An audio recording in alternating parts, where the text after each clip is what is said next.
Today, we're going to look at how tomatoes grow. What we're looking at right here, this is a wall of water, and it has these little individual pouches that you can fill up with water.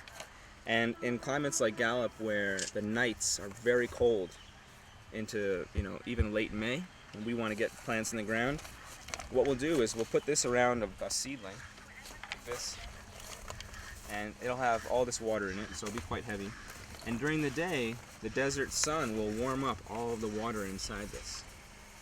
And you'll see condensation, it'll be that hot. And then in the night, the water in here will retain heat inside this chamber to keep that new plant who hasn't been established yet nice and happy, nice and cozy. And this is a way we do season extension. So we'll start earlier and end later. This is called a Sweet 100. This is a cherry tomato plant. And we might be able to taste some. You want to taste some? This is like one of the first tomatoes of the season. You want to try? So there's nothing like a garden-grown tomato. Real nice and sweet. So here's another kind of tomato plant. This is called a celebrity tomato. And you can see the fruit is a lot bigger. And I can probably see 15 tomatoes on this one plant right now, and he'll make more too. The yellow flower you see here will soon become a tomato. And these are all staked up. Josh has put a tall metal cage around each tomato plant.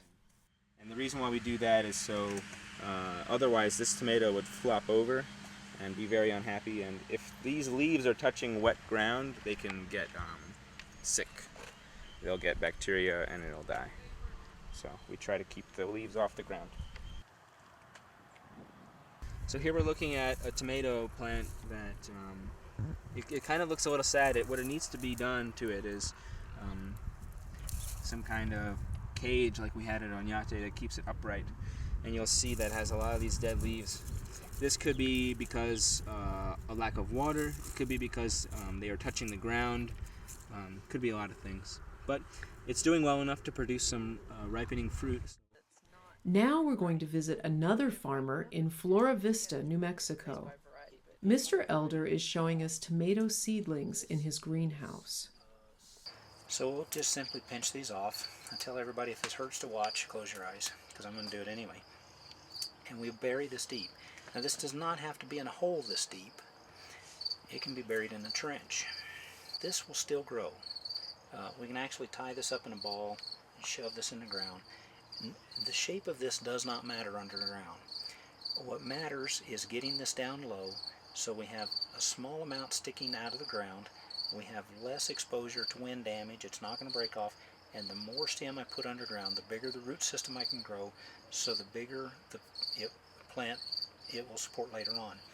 The other thing I do while I'm pinching off those leaves is I reach in and I pinch off the flowers. Now some of them you'll actually find small tomatoes on, or you'll find little yellow flowers, and everybody says, oh, don't take the tomato off. This plant is not big enough or mature enough to produce a tomato. So at this stage of the game, I pinch these off, I'll bury it deep, and I'll let it grow. The next time it flowers, I'm going to leave it alone. This is a one-time thing. I only pinch the flowers off at the time of planting, and then only if I'm planting a few plants. When you plant thousands of plants, you can't get that done. Let's go back to Gallup and taste a few tomatoes. Here's a really, really nice, pretty much fully ripe cherry tomato. Maybe a little bit more red all throughout. It has some oranges on top, but it should still be very, very sweet. Oh man, wow. Wow. That's delicious. I'm gonna have another one. And the great thing about it's like candy.